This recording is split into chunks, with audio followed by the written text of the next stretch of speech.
She was not supposed to touch him. Maids did not stand close to mafia bosses. They did not fix their ties. They did not whisper warnings into their ears. And they definitely did not tell them their driver was waiting outside with a gun. But Tessa Bell did all three in the space of 45 seconds. And Dylan Romanelli survived the morning because of it. It was 8:12 a.m. when Dylan Romanelli descended the grand staircase of his estate on the north shore of Long Island. The foyer was marble and cold light. 2 bodyguards flanked the double doors. A third stood near the coat closet. Malcolm Voss, head of security, stood to Dylan's left with a tablet in his hand and the practiced stillness of a man who had been managing dangerous mornings for 20 years. The black sedan waited in the motor court. Driver at the ready, everything where it was supposed to be. Dylan caught his reflection in the large gilded mirror anchored above the console table. His tie was wrong. The knot had shifted. The dimple was gone. The whole thing sat slightly left of center in a way that would have been invisible to anyone who hadn't spent 30 years under the scrutiny of men who judged everything. Dylan was about to face the Lucchese faction in Manhattan. He could not walk in looking like he'd dressed in a moving vehicle. He looked around the foyer. The nearest person who wasn't holding a weapon was a woman on her knees near the base of the console table, polishing a watermark off the marble floor. He didn't know her name. He had never needed to. "You," he said, "fix this." Tessa Bell looked up. She was 29 years old, size 22, with dark brown hair pinned in a low bun beneath her maid's cap. Her uniform was black and white and pulled slightly at the shoulder seams. Her face was round, calm, the kind of face that revealed nothing without intending to. She had worked in this house for 14 months. Dylan Romanelli had not once looked at her directly. One of the guards near the door laughed under his breath. "Careful, boss. She might knot it around your throat." Tessa did not react. She stood up slowly, the way a person stands when they have learned that hurrying earns no credit, and stepped into the space directly in front of Dylan Romanelli. She had never been this close to him. No maid had. She reached up and unthreaded the knot. Her hands were steady.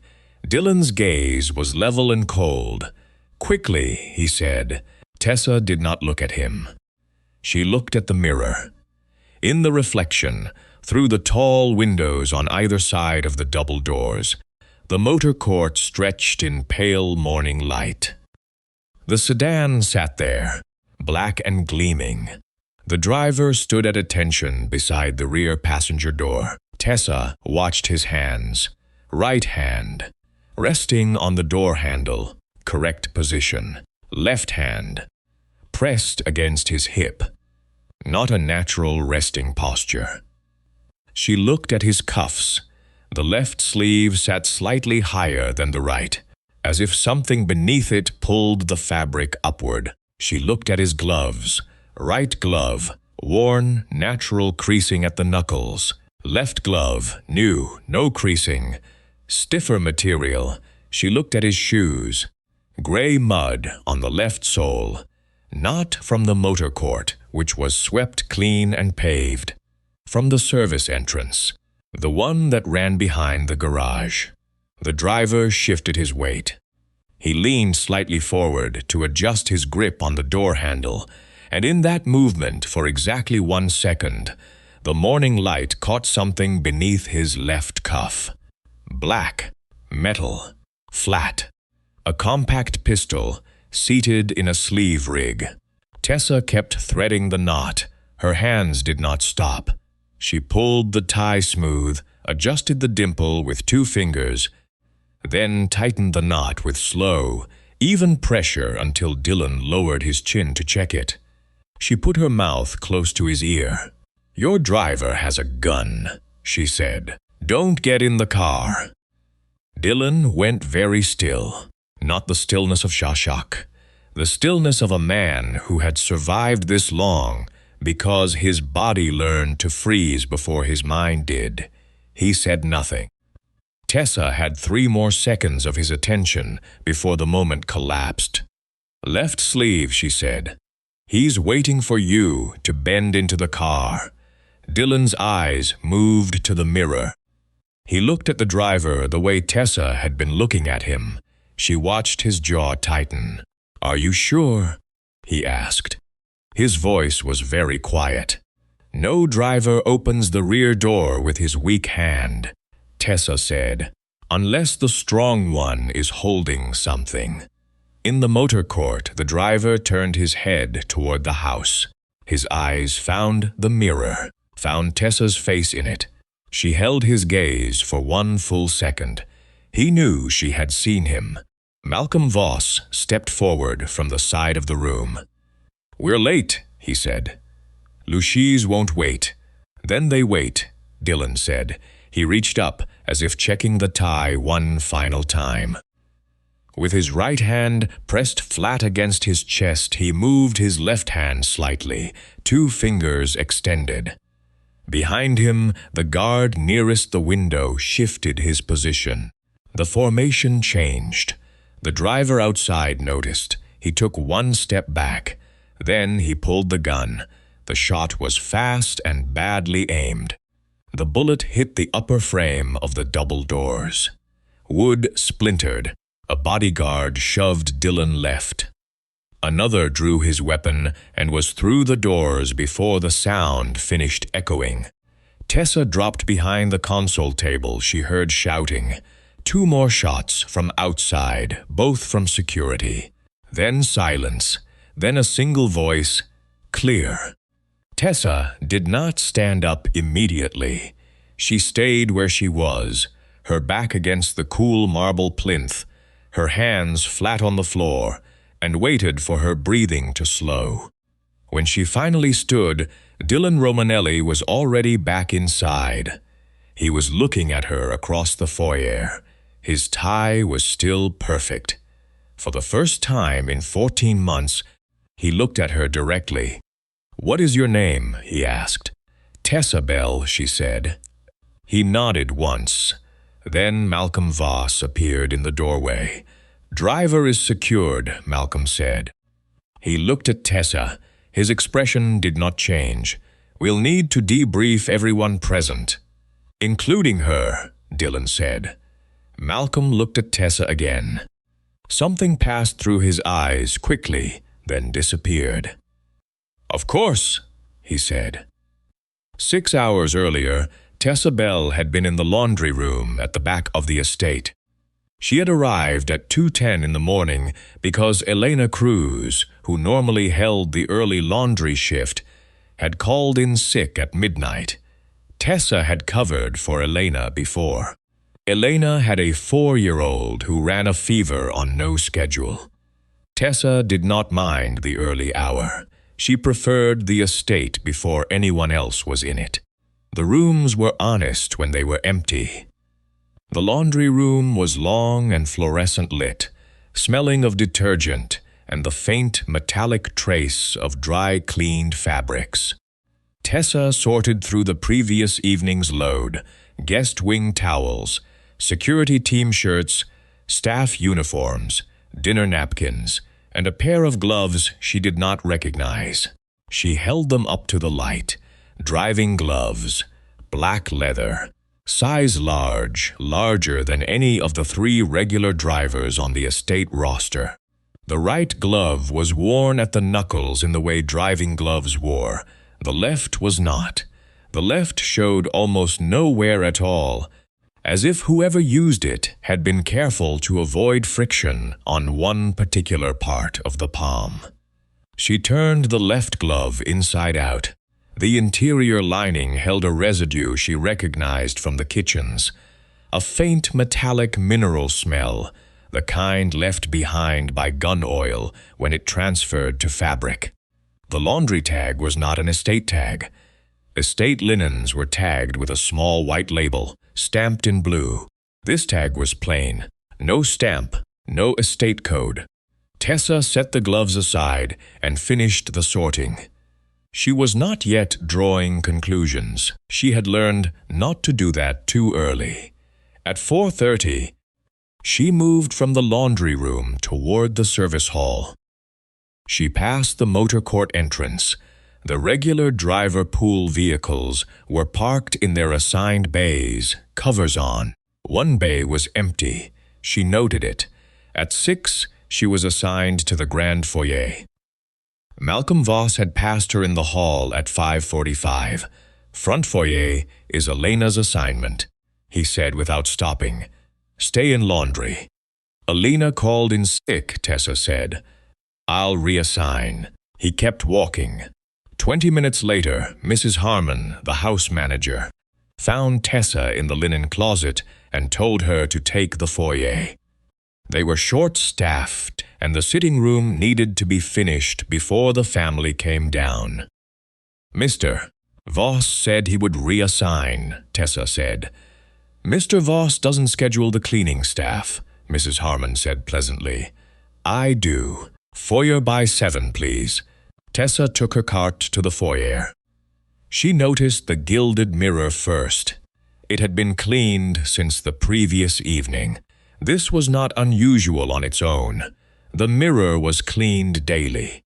What was unusual was the angle of the residue left behind on the lower left corner.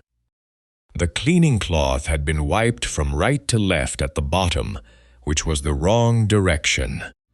The estate's cleaning protocol moved from top to bottom, left to right. Tessa had written the protocol herself 2 years ago when she trained the new staff.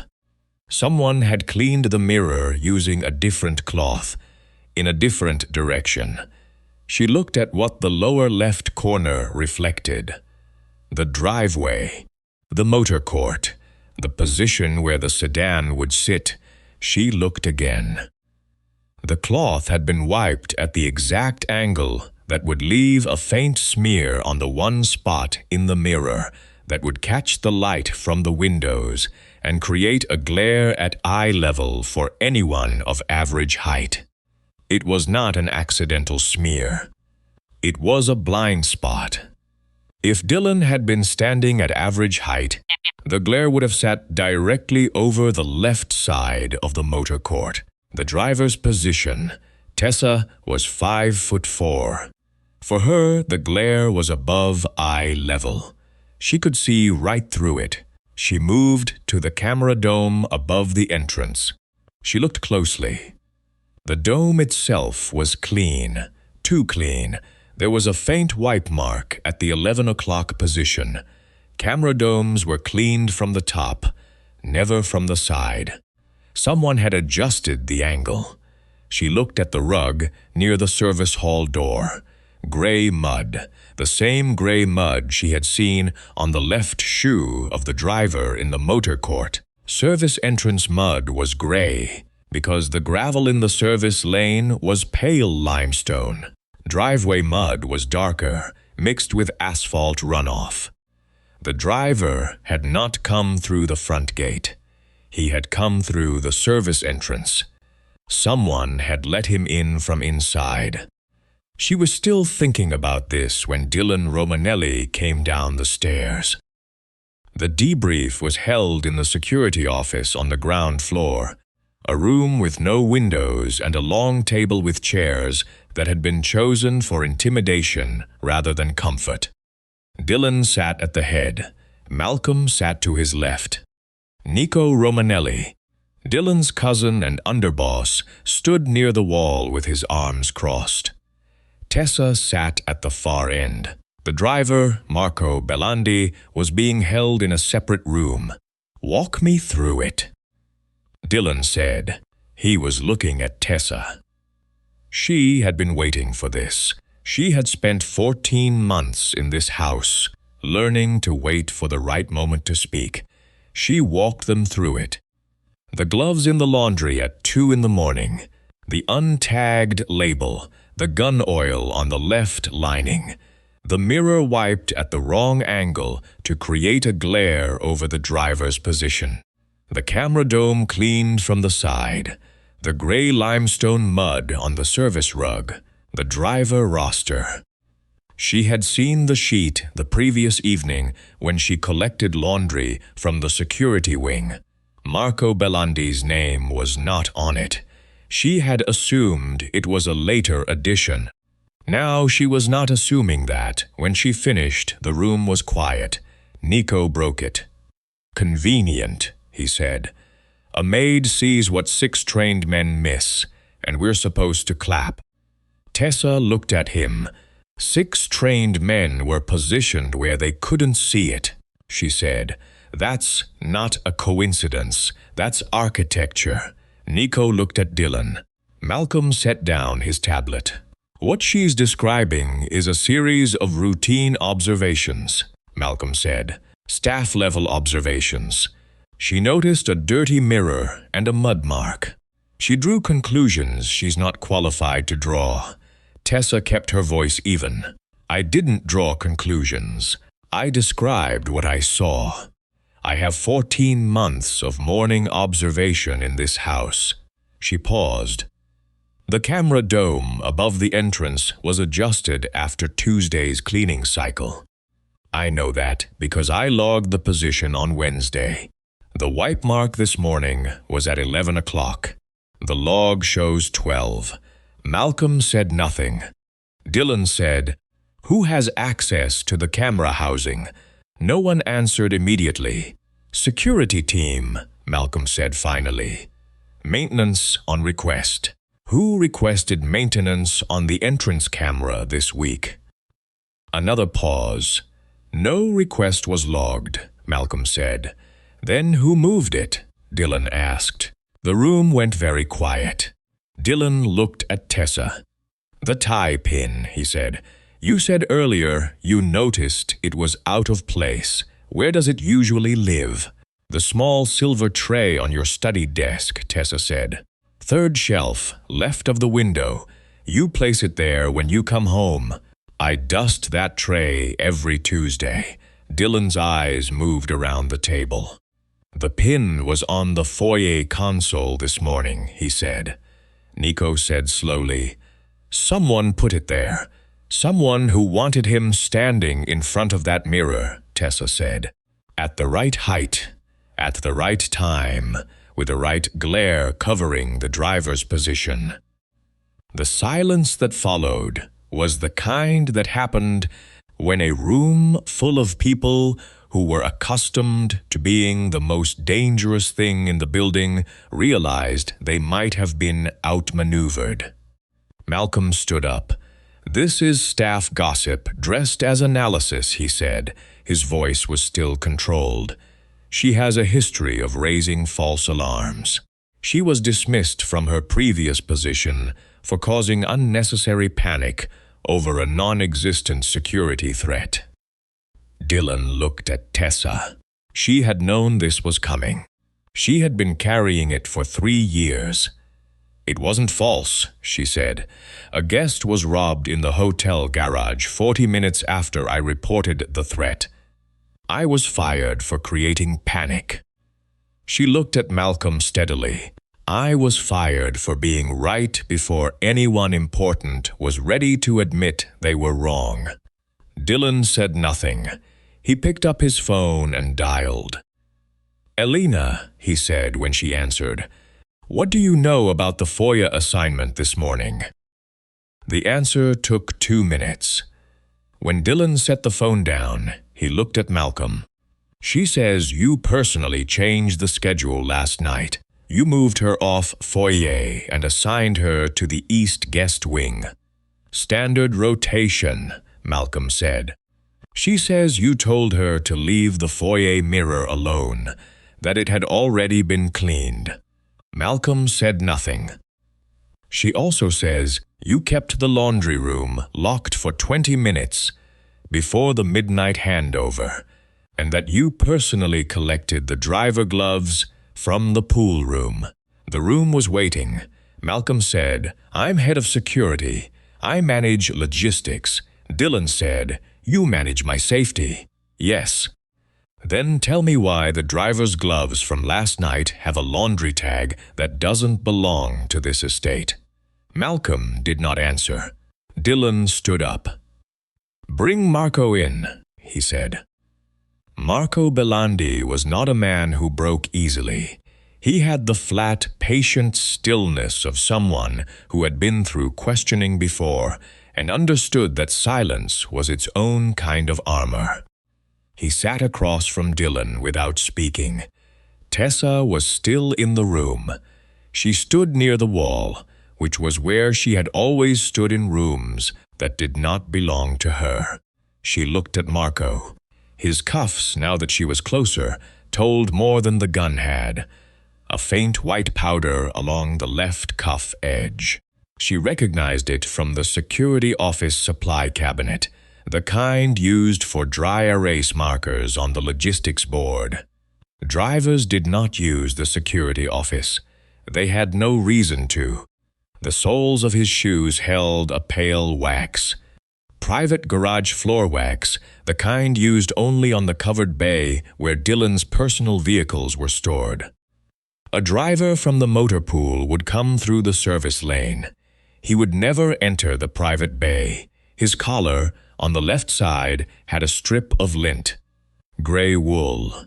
The same gray wool as the guest wing throw blankets, the ones stored in the hall cabinet beside the back staircase. That cabinet required a staff key. Drivers were not issued staff keys. He had been inside this house before today. Not through the front gate, not through the motor court. Through the inside. Someone had dressed him here, armed him here, and positioned him in the motor court within the last 90 minutes. Someone with keys to every room he had touched. Tessa looked at the smear of dry erase dust on Marco's cuff and thought about the logistics board in the security office, where drivers were assigned and schedules were posted and route changes were approved.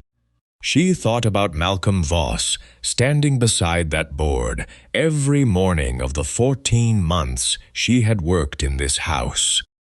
She thought about the gloves. She stepped forward. She placed the glove on the table between Marco and Dylan, just the left one. She did not say anything at first. She let Marco look at it. She watched his face. Experienced men controlled their expressions well. But the thing about a glove placed on a table in an interrogation room was that it was a specific object, and specific objects made specific memories move behind the eyes of the person who last handled them. Marco looked at the glove. Then, for half a second, his gaze moved to the left. To Malcolm, it was not a look that lasted. It was the kind of reflex that happened when a man had been carefully told not to look at someone, and the instruction slipped at exactly the wrong moment. "Who gave you estate gloves that had already been washed here?" Tessa asked. Marco looked back at her. He said nothing, but the half-second had already happened. Dylan saw it. Nico, from the corner, saw it. Tessa looked at Dylan. The room had what it needed. Malcolm Voss did not confess when confronted. That was not who he was. He deflected. He questioned the chain of evidence. He invoked 22 years of service to the Romanelli family. He called Tessa a plant, a civilian, a woman who polished mirrors and mistook the mundane for the meaningful. He used the word girl twice. Tessa noticed. She did not say anything. She had spent her life saving her words for the moments that mattered. But the laundry tag on the glove had a print, not a fingerprint, a stamp, a faint ink mark, barely visible under the UV light one of the guards brought from the security room. A mark used on linens that were prepared in the private security wing for security team use only. Every estate had its systems. This one had its laundry stamps. The private security wing used a different batch than the main house, different than the driver pool, different than the guest rooms. It had been that way since Dylan's father ran the estate. The stamps were how you knew where a piece of linen had originated. If something ever went missing or turned up somewhere it wasn't supposed to be. Someone had recently been very careful to obscure most of the stamp, but not all of it. The ink had bled into the fabric weave. You could still read it if you knew the stamp and you held the glove at the right angle under the right light. Tessa knew the stamp. She had catalogued it in her first week. The private security wing had 3 key holders: Dylan, Nico, Malcolm. Dylan had not entered the wing in 4 days. His keycard log confirmed it. Nico had been in Manhattan the previous evening. His phone location and the security camera at the parking structure in Midtown both confirmed it. Malcolm's keycard log showed an entry at 11:47 p.m., 14 minutes before the laundry room lockout that Elena had reported. Tessa set the tag on the table. She did not say, "I knew it." She did not say anything. She just put the tag down where everyone could see it. "People think laundry forgets," she said finally. "It doesn't." Malcolm looked at the tag for a long moment. The room was waiting for something to crack. But Malcolm was the kind of man who had made a career out of not cracking. He had sat across from harder men than Dylan Romanelli and kept his face clean. "A laundry stamp proves access," Malcolm said, "not intent." "Then check who deleted the camera request," Tessa said. Nico was already moving toward the terminal in the corner. He pulled up the maintenance log, scrolling through timestamps until he stopped. "One entry's been wiped," Nico said. 12:03 a.m. Request submitted, then removed 11 minutes later. Dylan looked at Malcolm. "Who has authorization to delete a maintenance entry?" Silence. "3 people." Malcolm said finally. "Same 3 who hold the wing keys. And you were the only one in the building at 12:03, Dylan said. Malcolm's jaw moved, almost imperceptibly. The first crack in 22 years of practiced stillness. He looked at the tag again, then at the deleted log entry still glowing on the screen. Then, finally, at Dylan. There was nowhere left to point. "Your father died because he trusted the wrong people," Malcolm said.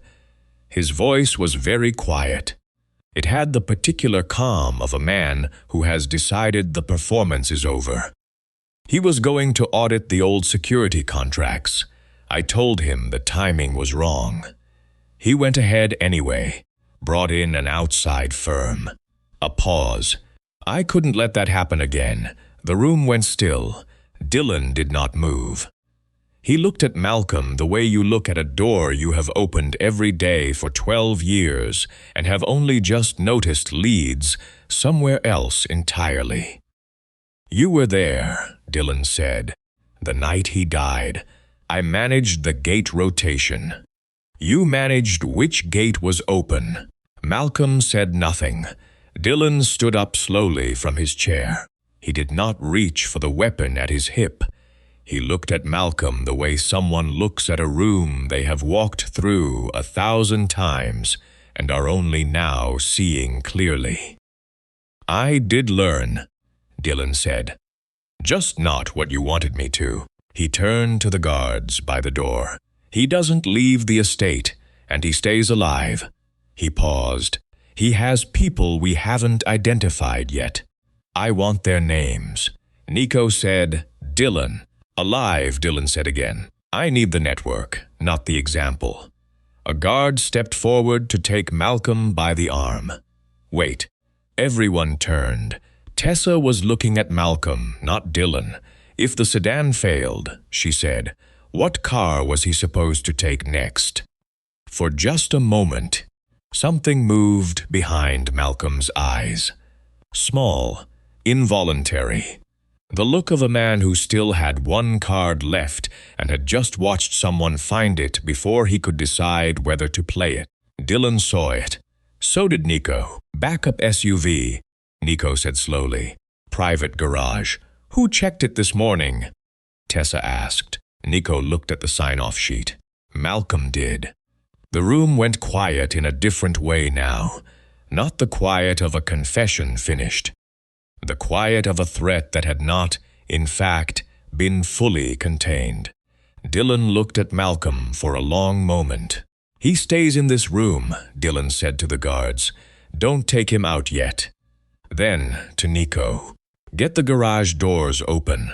Nobody touches that car until I'm standing in front of it. They went to the garage with Malcolm watching from the security office doorway, flanked now by 2 guards instead of 1, his hands cuffed, but his eyes following every step Dylan took down the hall. The backup SUV looked like every other vehicle Dylan owned. Clean, armored maintenance current. Tessa did not touch it. She walked around it with her hands behind her back, the way she walked through rooms she was assessing. Tire dust was disturbed at the rear, left wheel well, as if something had been accessed there recently.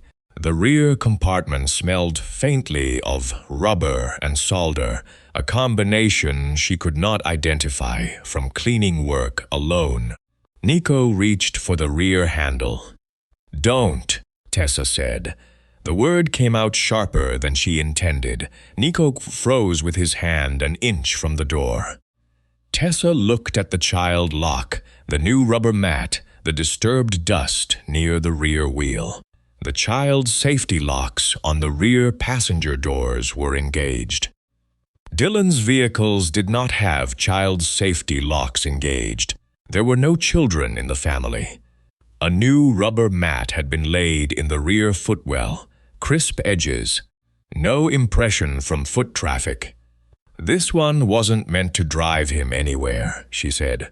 The first car was bait, Tessa said. This one was the destination. Dylan looked at the car for a long time. Then he said, "Get the bomb unit." Nico was already on the phone. What they found in the rear undercarriage compartment was enough. Device, remote trigger, pressure mechanism tied to the weight of the rear door locking. Once the doors sealed and the engine turned over, there would have been no contingency.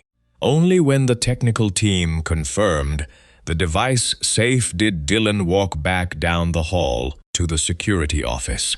Malcolm was still standing where they'd left him. "Now he leaves," Dylan said. "Now we get the names." Malcolm was taken out of the room. The door closed. Tessa stood in the garage doorway while the technical team finished their work. She felt the particular exhaustion that came after a long-held breath, the kind that arrived not during danger but after it, when the body finally remembered it was allowed to stop bracing. She thought about the glove she had found at 2 in the morning, the wrong tag, the gun oil, the way she had set it aside without drawing conclusions, the way her old hotel manager had told her she jumped to conclusions, the way the guest had lost 2 teeth in that garage 40 minutes after she raised the alarm. She thought about 14 months of mornings in this foyer, of being moved past without acknowledgement, of learning to watch without appearing to watch, of building a map of this house in her head, so detailed she could have described every scratch on every doorframe. She had built that map because it was her job to know the house. She had not expected it to save anyone's life. Dylan came to stand beside her. He did not say anything for a moment. "How long have I ignored you?" he asked finally. She looked at the garage floor. "Long enough," she said, "that it saved your life." He said nothing. She looked at him. "People look through furniture," she said. "Furniture hears everything." He was quiet for another moment. "Your previous employer fired you," he said. "Yes, for seeing something no one wanted to see. Yes." He looked at the SUV, where the technical team was still working. "I would like to have handled things differently," he said. It was the closest thing to an apology she thought he was capable of giving. She nodded once. "Go make your call to Manhattan," she said. "Tell them you were delayed. Don't tell them why." He almost smiled. "And what do I say happened this morning?" Tessa looked at the gilded mirror she could see through the garage door, anchored in the foyer at the far end of the hall. "Tell them the house caught something the guards missed," she said. "That covers it." Dylan looked at her for a long moment. Then he nodded and went to make his call. 3 weeks later, the Romanelli estate felt different in the mornings. Not softer, not less dangerous, just more honest. The driver pool was restructured. Gloves were tracked. Uniforms were issued from a logged system. The laundry room ran with 2 staff instead of 1 during handover. The camera dome above the entrance was cleaned on a documented schedule, with position confirmed before and after. Malcolm Voss had given them 11 names before his situation was resolved. 3 were members of the estate staff. 2 were in the security rotation. 6 were outside the house. Elena Cruz received a raise and a permanent morning assignment. No one changed her schedule without clearing it with 2 people. Tessa Bell received an offer in writing from Dylan Romanelli. She read it at the laundry room table, alone, the way she preferred to read anything important. It was not long. It offered her the role of House Operations Liaison for Security. The title was precise. Not maid, not staff, not observer. The description said, "Oversees internal routine monitoring and physical security integration for residential operations." Her name at the top. Her duties listed with the same specificity given to guards and drivers. She folded the letter and set it down. Then she picked up the untagged glove she had kept in her apron pocket for 3 weeks, turned it over once in her hands, and placed it in the evidence box on the shelf. She signed the letter on the first Monday after her new role officially began. Tessa found Dylan Romanelli in the foyer at 8 in the morning. He was standing in front of the gilded mirror. His tie was straight. The knot was even. The silver tie pin was on the console table. She stopped in the doorway. He did not turn around. "Good morning," he said. "Your pin belongs in the study," she said. "I know." She looked at him in the mirror. He said, "I wanted to see if you would notice." She crossed the foyer and picked up the pin. She held it out toward him. "You should stop testing people who already saved your life," she said. He turned then. He took the pin from her hand, and for a moment the 2 of them stood in the foyer, in the early morning, quiet, close enough that she could see the particular stillness in his dark eyes that she had learned to read as him actually paying attention. "I have a meeting in the city on Thursday," he said. "I know. I reviewed the route yesterday. I meant after the meeting." She waited. "Dinner," he said. "Not an order." She studied him. "Are you sure?" she asked. "Men in your position often confuse requests with commands." He reached up and set the pin down on the console table rather than on his tie. "Would you have dinner with me?" he said. Tessa Bell? She looked at the mirror, not to find a threat this time, just to look at the two of them standing in the foyer where she had cleaned the floor 1,000 mornings in a row, where she had polished the frame of that mirror with a cloth, where she had stood invisible while powerful men walked past without slowing down. She looked at Dylan Romanelli's face in the reflection. He was watching her, waiting. She said, "Only if you drive yourself." He said, "After you, I may never trust a driver again." She handed him the tie pin. He put it on. Dylan Romanelli had spent his life trusting men with guns, men with titles, men with access cards and polished shoes and 22 years of service. He had walked past the woman who cleaned his mirror every morning for 14 months without once asking her name. He had survived because in the 45 seconds it took to fix a crooked tie, Tessa Bell had seen what every trained man in the house had missed. She had not saved him because she was fearless. She had not saved him because she was lucky. She had saved him because invisible people learn to notice what powerful men are too important to see. And from that morning on, no one in the Romanelli estate ever called her just a maid again. If the person everyone ignored was the only one who saw the gun, would you have believed her in time?